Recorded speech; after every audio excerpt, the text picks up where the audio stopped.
2024학년도 수능을 불과 5개월 앞두고 나온 윤 대통령의 발언에 교육 현장에 파장이 일고 있습니다. 대통령의 질책 이후 교육부도 수습에 진땀을 흘리고 있는데요. 네, 오늘 두 분과 모시고 정치권 소식 짚어보도록 하겠습니다. 오늘 원영석 국민의힘 공정미디어 소위위원, 설주원 더불어민주당 법률위 부위원장 나오셨습니다. 두 분 안녕하세요. 안녕하십니까? 네, 안녕하세요. 네. 자, 윤석열 대통령이 공정한 수능을 얘기했는데 이게 지금 뭐 물수능, 쉬운 수능으로 논란이 번지고 있습니다. 대통령실도 이게 수능 난이도를 얘기한 것이 아니라 어떤 사건, 사교육의 이권 카르텔을 해소해야 된다라는 취지로 말했다고 했는데 지금 이 논란을 두고 지금 여러 가지 또 공방이 이어지고 있습니다. 지금 논란 어떻게 보고 계십니까?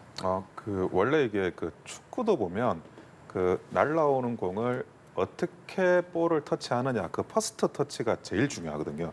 그게 프로하고 아마추어의 차이가 거기에 있는데 어떤 문제든 그 실마리를 어디부터 푸느냐가 굉장히 중요합니다. 이게 교육 문제에 대한 집권하고 나서 첫 번째 실마리를 푸는 퍼스트 터치거든요. 네네. 근데 이것이 대입과 사교육, 그리고 그 대입과 사교육을 푸는데 매개를 이제 수능 출제 범위로 한 거예요.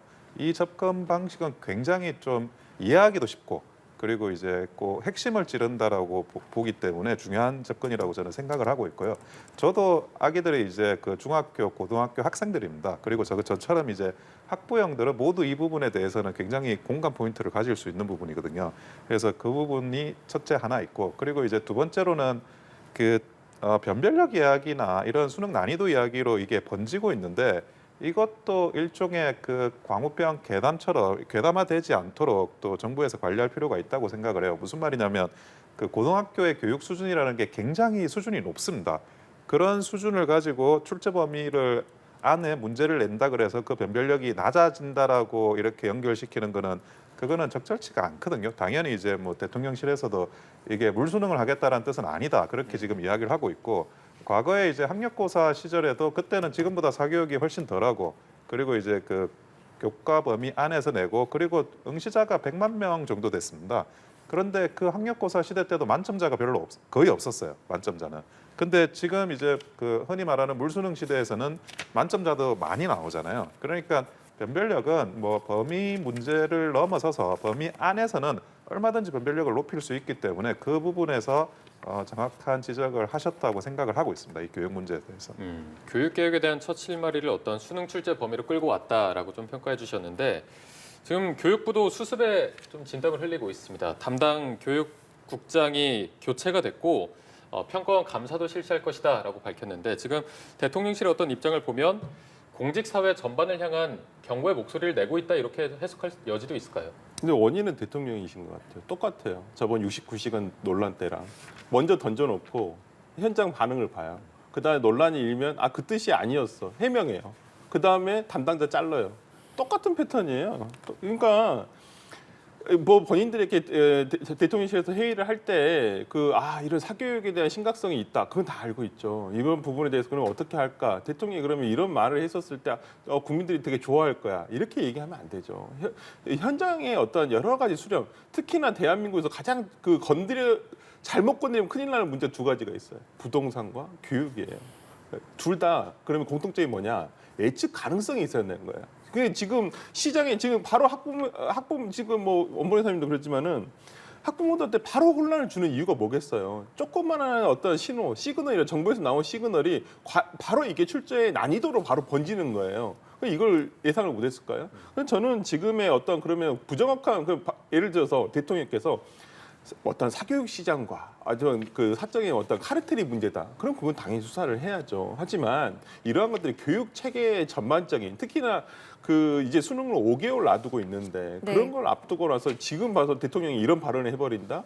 이건 당연히 난이도 문제로 갈 수밖에 없는 상황이에요. 그러니까 이게 물수능이냐 불수능이냐, 물론 이제 대통령실에서는 이 부분에 대해 해명을 하고 있습니다만은 시장의 반응, 현장의 반응은 그렇게 갈 수밖에 없는 상황이에요. 교육부 장관이 바로 하는 말, 대통령이 학교 안에서만 다룬 것만, 그러니까 학교 안에서 배운 거 외에는 수능에서 배제한다. 그럼 당연히 그 출제 범위가 정해지는 거예요. EBS와 교과서 내로. 그러면 당연히 수능 자체의 난이도가 떨어질 수밖에 없는 거예요. 근데 물수능이 과연 그냥 좋기만 한 것이냐? 그렇지 않다라는 게 문제이기 때문에 저는 대통령께서 이 부분에 대해서 좀 정확하게 실무자의 의견도 들어보시고 그러면 어떻게 교육은 정책적으로 앞으로 몇 년 앞을 두고 하는 것이지 당장 올해 수능 이렇게 바꿔라 이렇게 하면 안 되는 부분이기 때문에 저는 이번에 메시지 관리도 안 됐고 정책에 대한 내용도 좀 부실했다라고 봅니다. 그러니까 정리를 하자면 이제 교과 과정은 벗어나지 않으면서 변별력은 갖춰야 되는 거예요. 근데 지금 말씀하신 것처럼 이제 수능을 한 5개월 정도 남겨놨기 때문에 혼란은 또 최소화해야 한다는 이제 과제를 낳고 있는데 어떻게 좀 잘 정리가 되겠습니까? 그 교육이라는 부분이 굉장히 그 기득권이 강한 부분입니다. 무슨 말이냐면 매년 수능을 치고 매년 수능을 치니까 그때만 또 넘어가자 하다가 그거하고 똑같은 관행이 무한 반복되고 있는 거거든요. 네. 그러면 지금 이제 5개월이라고 하지만 그 전에 이미 지시는 있었던 거예요. 그런데 예. 그 지시를 이행을 안 해가지고 잘못됐으면 지금이라도 바꿔야지. 그러면 지금 이제 이거를 바꾸지 않고 그대로 간다는 거는 또 사교육에 특정 지역에 있는 그런 학원들에 계속 다니라고 하는 학부모들한테 그거를 강요하는 것밖에 아닌 거거든요. 네. 그리고 지금 현재 그 교과범위 밖에서 나왔다는 거는 개념이 모르는 개념이 나온다는 거예요.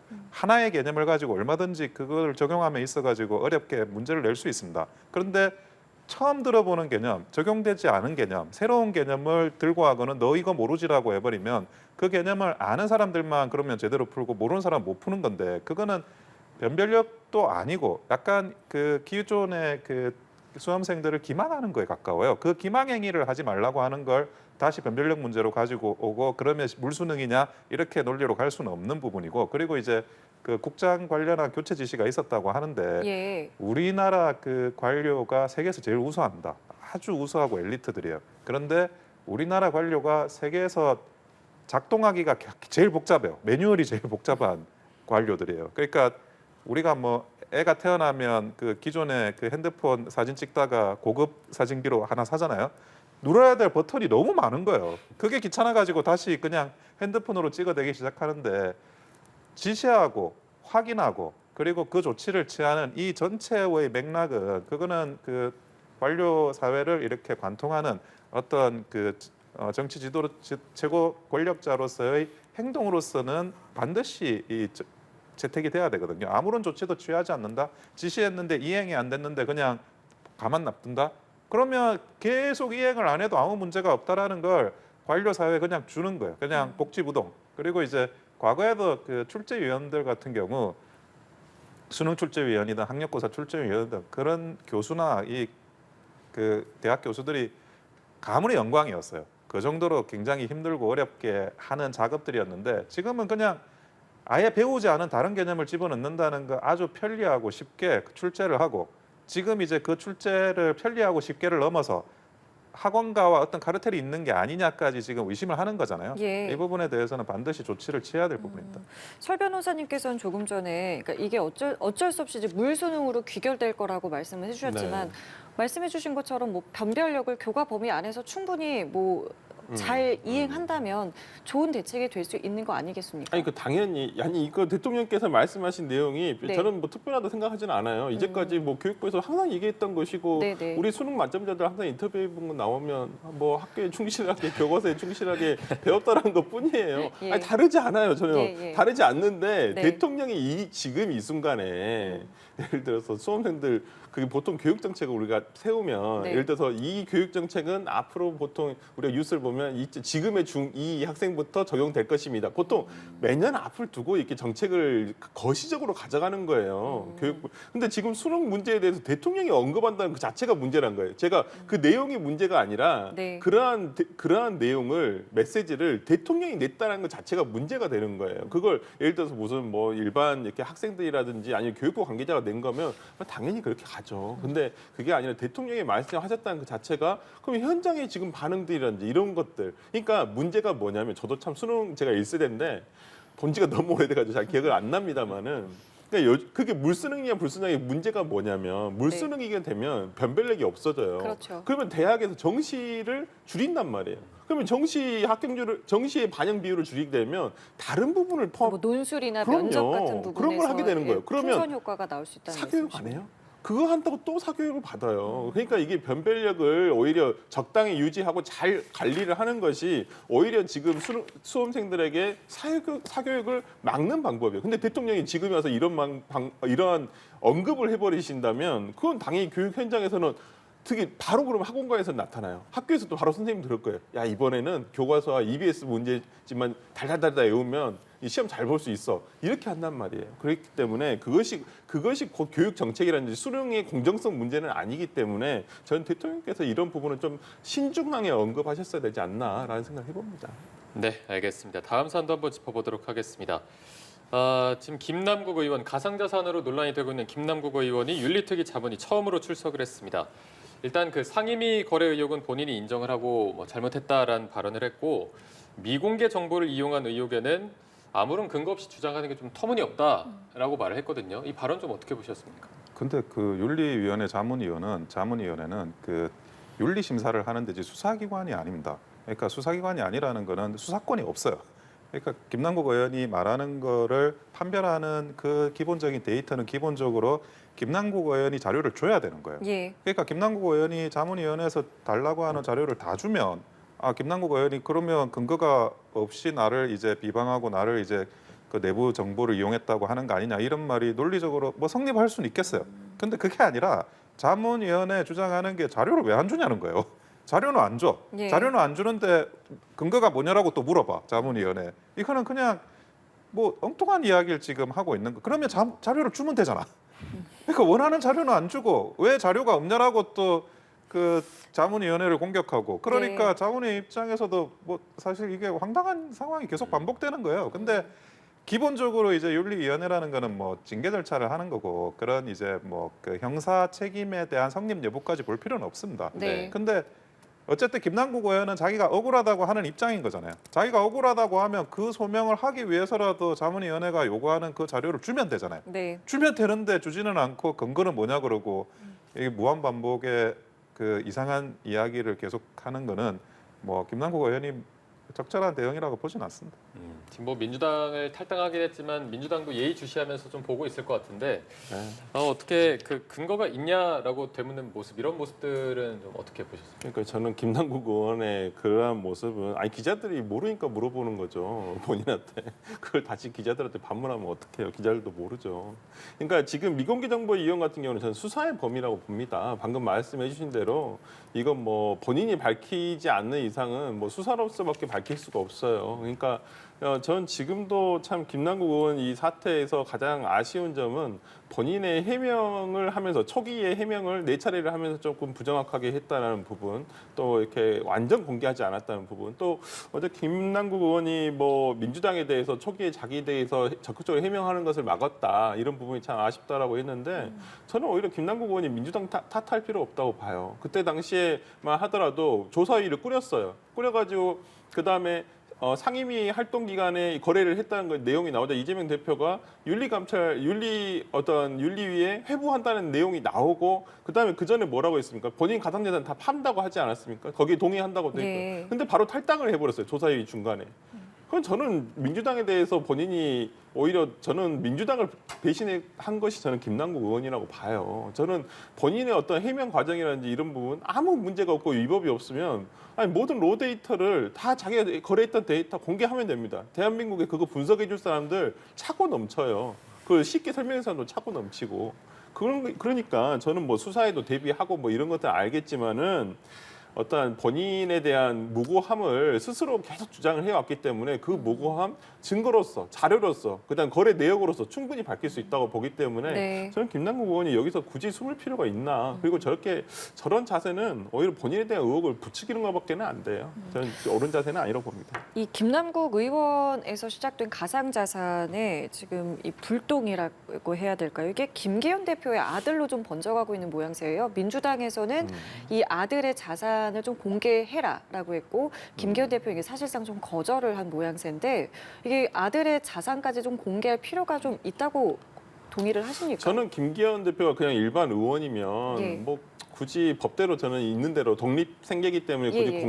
공개할 의무는 없기 때문에 그건 본인이 선택 사항이라고 보는데 저는 여당의 대표이기 때문에 더더욱 필요하다고 봅니다. 이번 부분은 법을 떠나서 그리고 이게 임의적인 규정 아니겠습니까? 해도 되잖아요. 예. 네, 저는 해도 되기 때문에 저는 김기현 대표가 오히려 떳떳하다고 한다면 김남국 의원한테 그렇게 떳떳하다고 계속 밝히라고 하잖아요. 네. 그러면 여당의 대표인 김기현 의원은 더욱더 이런 부분에 더 투명을 하셔야죠. 그리고 본인이 더 큰 정치적인 꿈을 가지고 있다면 이렇게 그냥 어물쩡하게 넘어가서는 안 된다고 봐요. 지금 김기현 대표 같은 경우는 아들의 해명에 대해서는 굉장히 궁색해요. 논리가 대응하는 논리가. 제일 처음에는 무슨 어디 회사에 다니는 조금만 30명 뭐 중소기업에 다니는 직원이다, 뭐 회사원이다 이렇게 얘기해요. CFO예요. 한마디로 부사장급이에요. 부사장급. 그리고 한 주의 주식도 가지고 있다. 누가 주식 가지고 있는 거 물어본 거 아니에요. 가상자산, 가상화폐를 얼마나 가지고 있느냐. 그 회사 자체가 가상화폐를 다루는 회사고 투자 회사이기 때문에 그리고 적은 회사도 아니고 마치 근데 자기 아들은 뭐 그냥 일반 조그만 중소기업 다니는 그냥 회사원이라고 얘기를 축소하고 있지만은 사실 보면 그게 아니라는 건 누구나 알 수 있잖아요. 저는 그런 면에서 김기현 대표가 왜 우리 아들들이 예를 들어서 부사장이고 이런 부분에 가상화폐 투자를 하는 회사이고 이런 걸 왜 처음부터 밝히지 못하고 마치 무슨 뭐 아들은 그냥 아무것도 아닌 회사만 월급 받는 회사만 다니는 것 같이 얘기를 하면서 지금에 와서는 가상화폐 그럼 가지고 있는 거 밝혀라고 하니까 왜 아들은 독립생계인데 법대로 하겠다.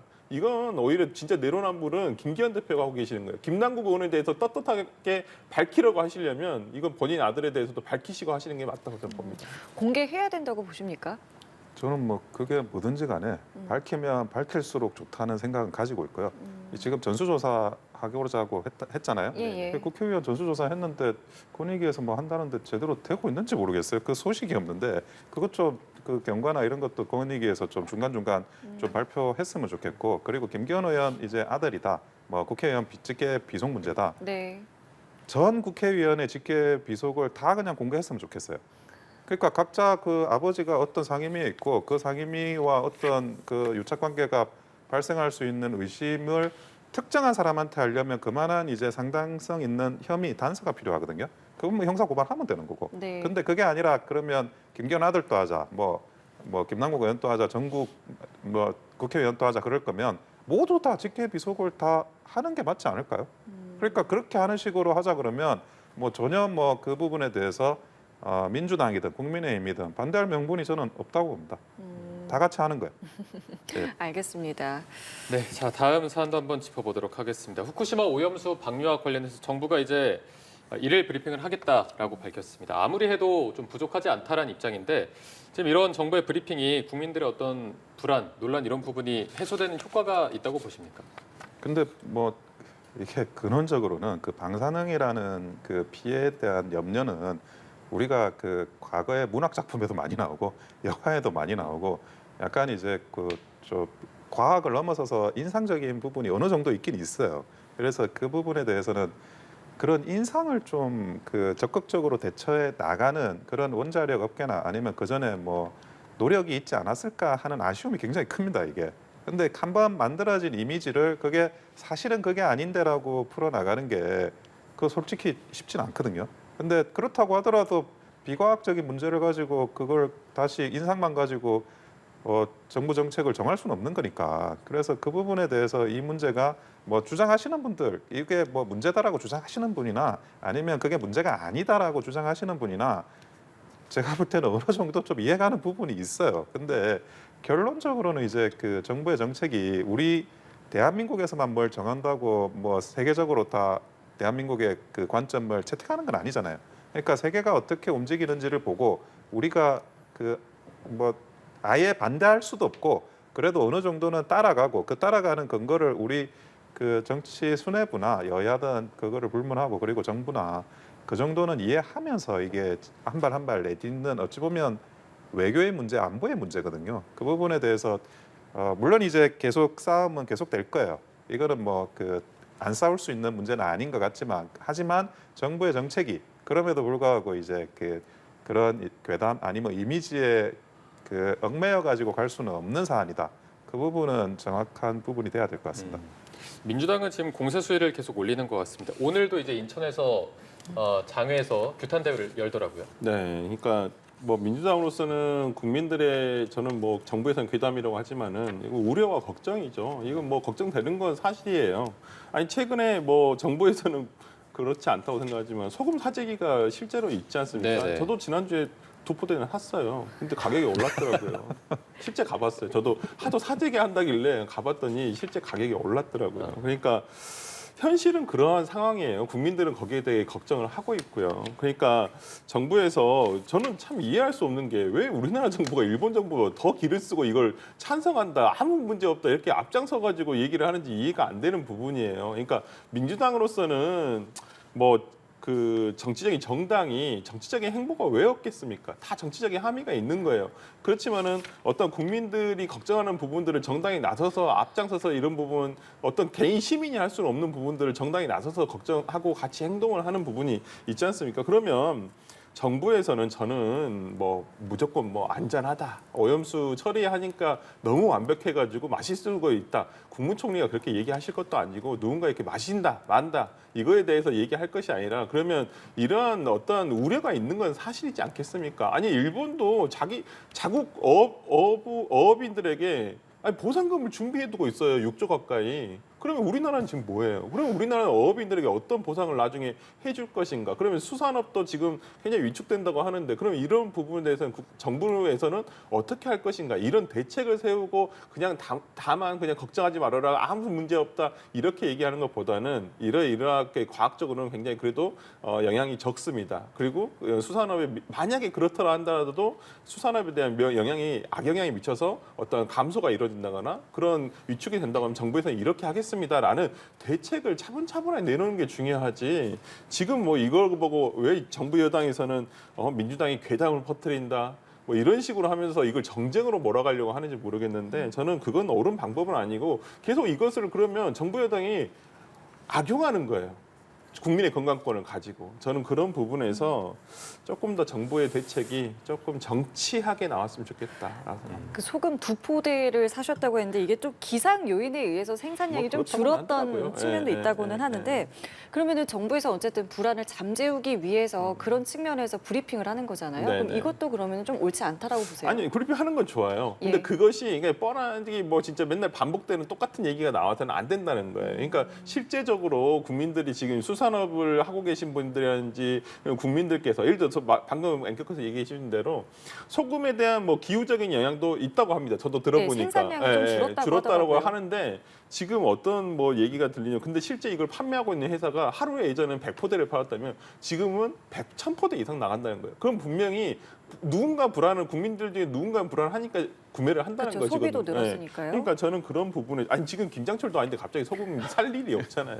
근데 저는 그런 부분에서 정부가 차분차분하게 해주면 돼요. 차분히 설명을 해주면 대한민국 국민들 대다수는 상식적이기 때문에 대다수 알아먹고 아 그렇구나. 그리고 이런 부분. 그리고 저는 저번에 어디 그 이 방사능 관련해가지고 어떤 교수님이 쓰신 그 글도 상당히 자세하게 읽었는데 자기도 그렇게 희석된 양으로 하면 자기도 마시겠다 이런 얘기 하셨어요. 근데 그것이 선동을 하기 위한 게 아니라 굉장히 과학적으로 쓰셨더라고요. 저는 이해가 되더라고요. 아 이러면 충분히 이해가 되는구나. 그러니까 차라리 그렇게 설명을 해주시면 되는 거예요. 근데 그걸 그렇지 않고 이것을 그냥 야 괴담 퍼뜨리지 마. 그리고 국민의힘 김기현 대표 집행부는 새집 가가지고 이거 민주당이 괴담 퍼뜨려가지고 이거 안 먹는다 시민들이 이런 식으로 할 것은 아니라는 거예요. 정쟁의 대상이 아닙니다. 절대적으로. 알겠습니다. 자, 이 얘기도 좀 여쭤볼게요. 국민의힘 황보승희 의원과 관련해서인데요. 지금 황보승희 의원의 경우에는 이제 불법 정치자금 수수 혐의로 경찰 수사를 받고 있는데 이 의원은 이런 주장을 하고 있어요. 이게 이혼한 전 남편의 일방적인 주장이고 나는 가정폭력의 피해자다라고 이렇게 주장을 하고 있는 상황입니다. 국민의힘에서는 어쨌든 지금 여기에 대해서 당무 조사를 좀 실시하겠고 이제 좀 더 뭔가가 좀 파장이 좀 커지기 전에 어떤 도덕성이랄까요? 뭐 여러 가지 좀 여론들을 좀 의식해서일지 적절한 조치를 좀 할 것이다라는 언급을 해서 적절한 조치라는 게 어떤 게 좀 나올 수 있는지 좀 여쭤보겠습니다. 참 저도 보고 있으면 답답하긴 한데요. 예. 그 구체적으로 하나하나 개별 사건마다 뭐 황건성희 의원 입장에서는 본인이 억울한 것도 있고 사실이 아닌 것도 있고 예. 그럴 거예요. 근데 이 논의되는 것 자체가 과연 그 국회의원으로서 이런 정치인으로서 이런 논의가 전면에 나서고 그 갑론을박하는 게 그게 뭐 당을 위해서나 아니면 국민을 위해서나 국가를 위해서나 적절한 건지 그 부분에 대해서 자기 신변 관리를 못한 거에 대해서는 그러면 그 부분에 대해서는 어떻게 변명할 수 있는 건지 그런 적절한 변명은 없을 것 같아요. 항상 이제 그 여성 정치인의 참여를 독려를 합니다. 어느 정당이나 민주당도 마찬가지고 국민의힘도 마찬가지예요. 비례대표 같은 경우에는 이제 절반을 여성 정치인으로 또 강제로 또 그 공천을 하도록 또 돼 있고. 근데 예를 들어 황보승희 의원 같은 경우에도 그 아주 젊은 여성 정치인 촉망받는 여성 정치인이었거든요. 그래서 이제 이번에 초선으로 나오시고 그 전에 또 정치를 안 하셨던 분이면 몰라도 그 전에 정치를 또 하셨어요. 지방자치 정치를. 그런데 그 정치를 하시고 또 다시 오셨는데 이런 게 매번 이제 좀 그 기대를 했다가 실망하는 게 반복되거든요. 그러니까 청년 정치 기대했다가 실망해요.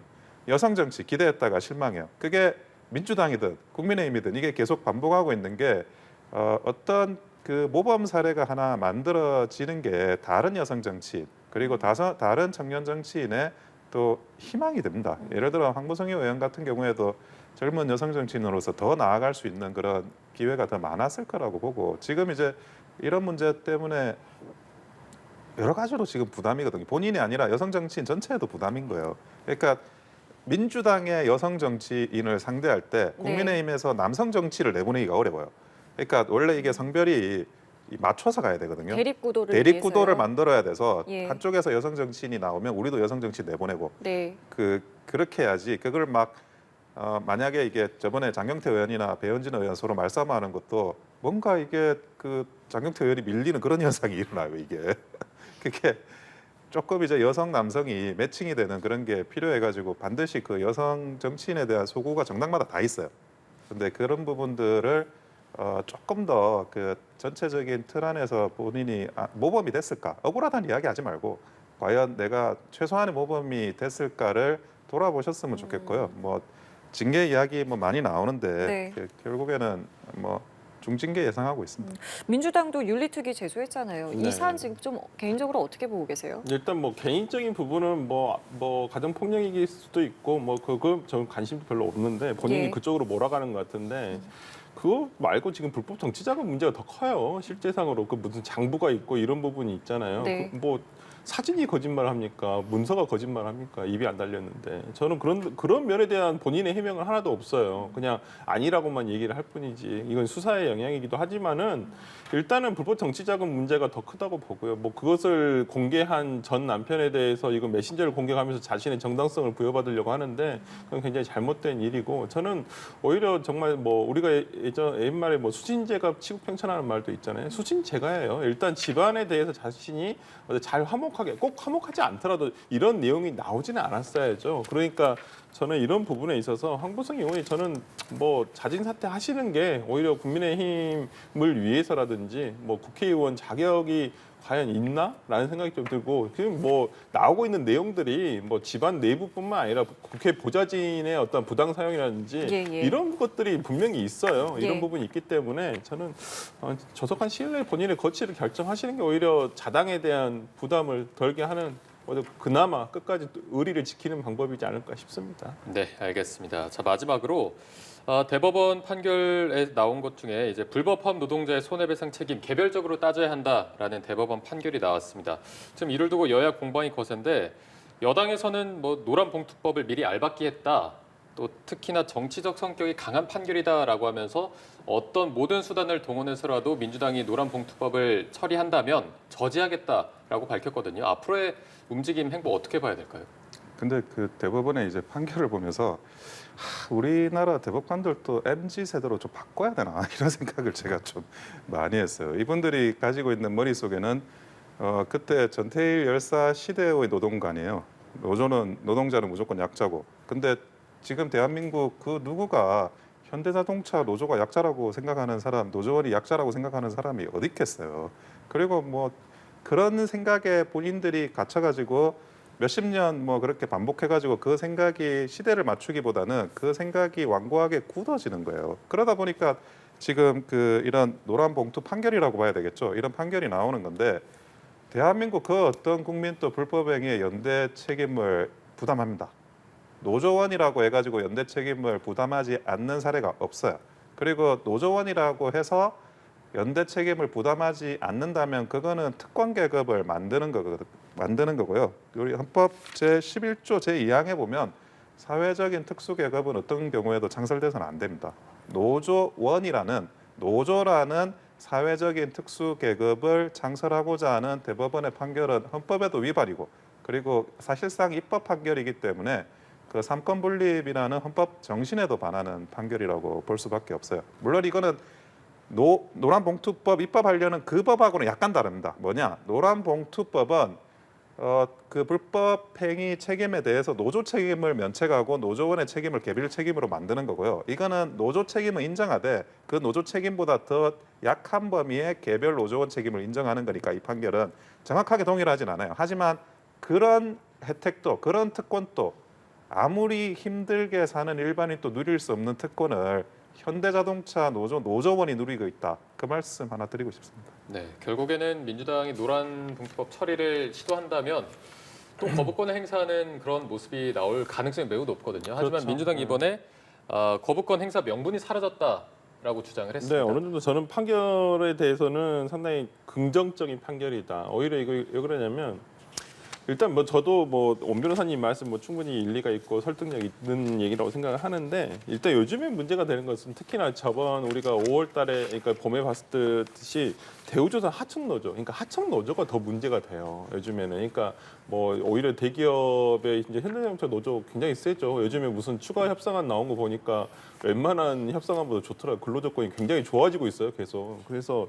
뭐 노조가 약하다고 생각하지는 않습니다. 저도. 근데 노조는 무조건 뭐 보호해야 된다. 저도 이렇게 생각하지 않습니다. 다만 노조에서 할 수 있는 단체 행동권 이건 헌법상 보장되어 있는 거예요. 단체 행동을 할 수 있는 권리는. 그러면 단체 행동을 할 수 있는 권리인데 단체 행동을 했었을 때 이거에 대한 어떤 불법적인 부분이 있으면 그 부분에 대해서는 당연히 규제를 하고 범법 행위에 대해서는 처벌을 하고 손해배상이 있으면 손해가 발생한 손해배상을 청구해야 됩니다만은 어떤 거액의 사측에서 노조 측을 상대로 해서 거액의 손해배상을 해버린다면 노조의 활동을 위축시키는 목표가 궁극적으로 그런 결과가 될 수밖에 없다라는 거예요.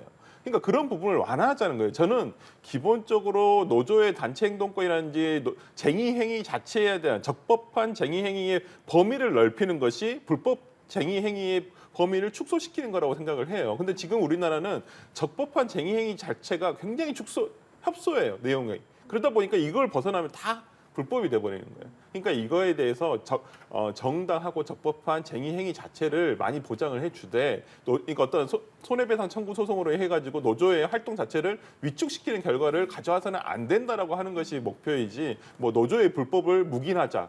이것을 입법적으로 보호해주자 이런 내용은 절대 아니라는 것을 조금 국민 여러분께서 알아주셨으면 좋겠습니다. 예, 알겠습니다. 오늘 두 분은 여기서 인사드릴게요. 지금까지 원영석 국민의힘 공정미디어 소위위원, 설주원 더불어민주당 법률위 부위원장과 함께했습니다. 두 분 고맙습니다. 고맙습니다. 감사합니다.